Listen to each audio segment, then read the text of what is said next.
యాదాద్రి భువనగిరి జిల్లా ఆలేరు నదీలోయ నాగరికతకు ఇక్కుర్తి ఒక పురాతన సాక్ష్యం. ఆది మానవుల కాలం నుంచి నేటి వరకు అనేక నాగరికతలకు నిలయంగా చారిత్రక గాథలకు సాక్ష్యంగా నిలిచింది. కొలన్పాక, ఇక్కుర్తి ఈ మండలాలకు సంబంధించి ఈ రెండు గ్రామాలు ఒకప్పుడు జైన మత కేంద్రాలుగా వెలుగొందాయి. వాటిని పర్యాటక కేంద్రాలుగా తీర్చిదిద్దాలని డిమాండ్ చేస్తున్నారు జనం.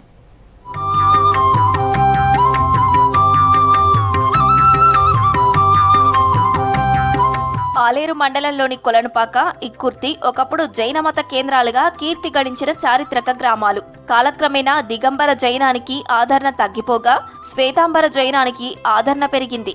కళ్యాణి చాణిక్యుల తొలి రాజధాని కొలనుపాక కావడంతో అక్కడి జైన దేవాలయం మరింత ప్రాముఖ్యత సంతరించుకుంది.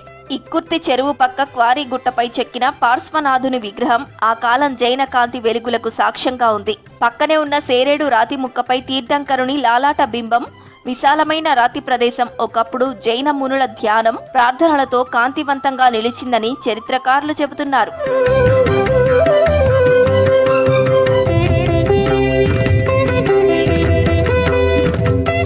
గుట్ట తూర్పు చివర ఒకప్పుడు నీటి గుండం ఉండేది.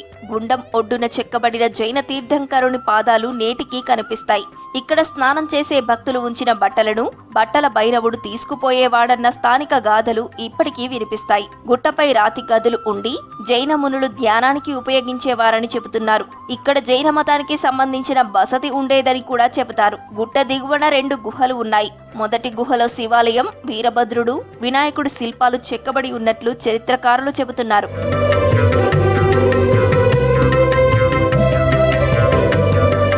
బయట ద్వారపాలకుల శిల్పాలు, పక్కనే విరిగిపోయిన విగ్రహాలు కాలం గడిచే కొద్దీ చరిత్రను తుడిచిపెట్టినట్లు కనిపిస్తున్నాయి. గుట్ట కింద అద్భుతమైన అన్నపూర్ణదేవి శిల్పం, పైన శివాలయం శైవమత విస్తరణకు నిదర్శనం. గ్రామం ఉత్తరాన అగ్గలయ్య సమాధి ఉండేదని, కానీ ఇప్పుడు ఆనవాళ్లు లేకుండా పోయాయని స్థానికులు అంటున్నారు. ఈ ప్రాంత చరిత్రకు ఇవి ప్రత్యక్ష సాక్ష్యాలు.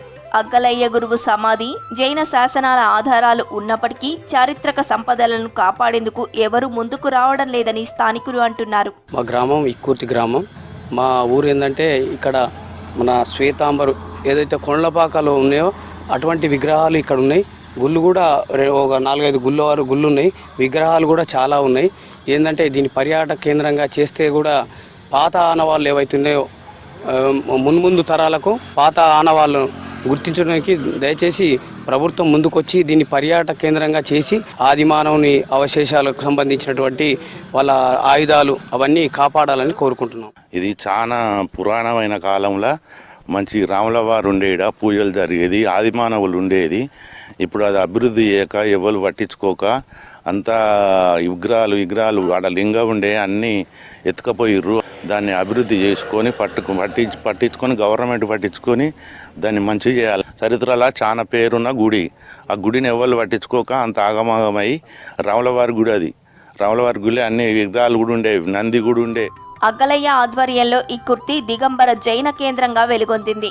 ఇక్కడ బుద్ధసేన జినాలయం ఉండేదని, చాణిక్య రాజులు దానాలు, కానుకలు ఇచ్చేవారని సైదాపురం, సిరూర్ శాసనాలు చెబుతున్నాయి. అగ్గలయ్య మూలికలతో ఉచిత వైద్య సేవలు, అవసరమైనప్పుడు శస్త్రచికిత్సలు చేసి ప్రజలకు ప్రాణాధారంగా నిలిచాడని కూడా శాసనాలు చెబుతున్నాయి. తన వైద్యాన్ని మెచ్చిన రాజులు వైద్య రత్నాకర, ప్రాణాచార్య బిరుదులతో సత్కరించారని, అవన్నీ శాసనాలపై చెక్కబడి ఉన్నాయని చరిత్ర చెబుతోంది. క్రీస్తు పూర్వం, క్రీస్తు శకం నాచి పిలువబడిన పేరు ఇది. బోడగుట్టకు సంబంధించిన విషయము.